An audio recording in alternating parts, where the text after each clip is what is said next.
Black men being killed by police is somewhat normal in this country. Like, oh, it's happened again. My name is James Austin. I'm 27 years old.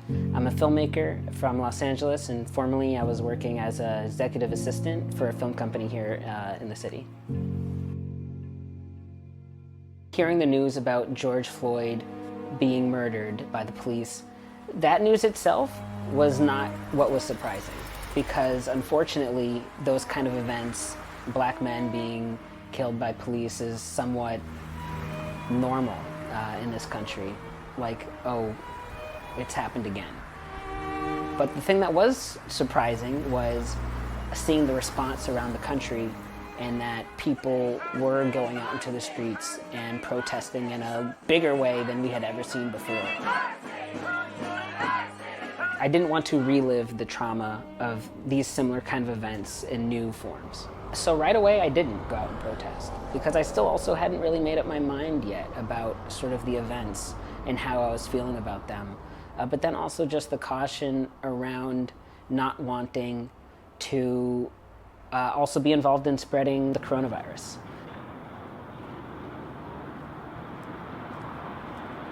There was a friend of mine, her birthday was coming up, and we were sort of talking about if we wanted to do something for her birthday, and then she expressed to like me and some, and a couple other friends of ours that she wanted to protest for her birthday.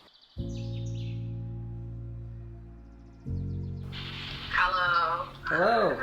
So why did you feel like you wanted to go out and protest for your birthday? Being Chinese American, we are also considered people of color in this country. We are considered minorities.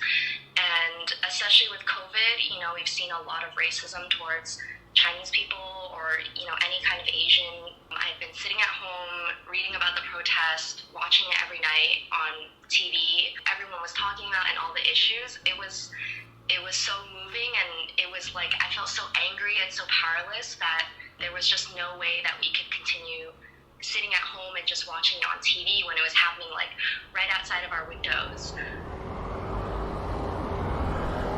I definitely grew my respect, I think, for her, that she wanted to do something, sort of higher than herself. So we all met up at City Hall and added our bodies to the crowd. And there is some people who were giving speeches on the steps of City Hall. We're coming together to demonstrate in a respectable, peaceful way. And then at one point, everybody started to march.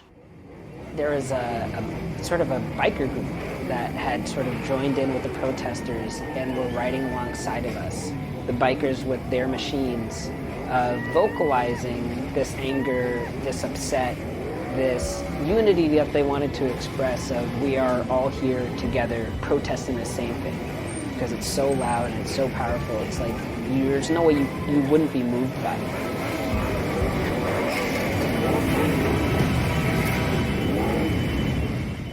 Earlier this year, when I was working as an executive assistant, I was helping research on a television series that was about the Black Panther organization, which was founded by Huey Newton, like 1967. Seeing what was happening with George Floyd and what was being called for, sort of upsetting in a way, was that 1967, the Black Panthers were founded because of the violence that was inflicted on Black people in their community by the police. And that's exactly what they were protesting and demonstrating for, and that was 53 years ago.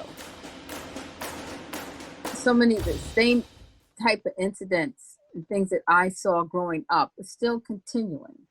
How can I protect my child from the world if I don't tell my child about the dangers and the vulnerabilities that they have being darker skinned in the world? How can I protect them? I can't tell them, oh, the policeman is your friend. I wish I could. I have to tell, this is a speech that almost all Black parents have to have with their children. When you are approached by a police officer, no sudden moves, no this, hands on the wheel, which a lot of white parents don't have with their children. Over at Silver Lake, they decorated the fence with the names of countless Black Americans that had been killed by the police, and you could just drive along there and just see name after name after name after name. I mean, I can't even go off and list half of the people that were, because the list is unfortunately very long.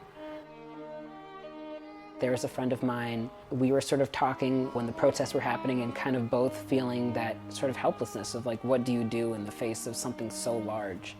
But we don't have to tackle the big picture. We can tackle the people around us. It's like, let's talk to our friends, let's talk to our family, let's get involved in a very local way and see what we can change just in our neighborhood. Can we share ideas and influence one another and be more accepting of the people in our own lives first before we try and do something in a big, big way? You know, that's what I hope to do with my own filmmaking, and kind of turn them into places of conversation.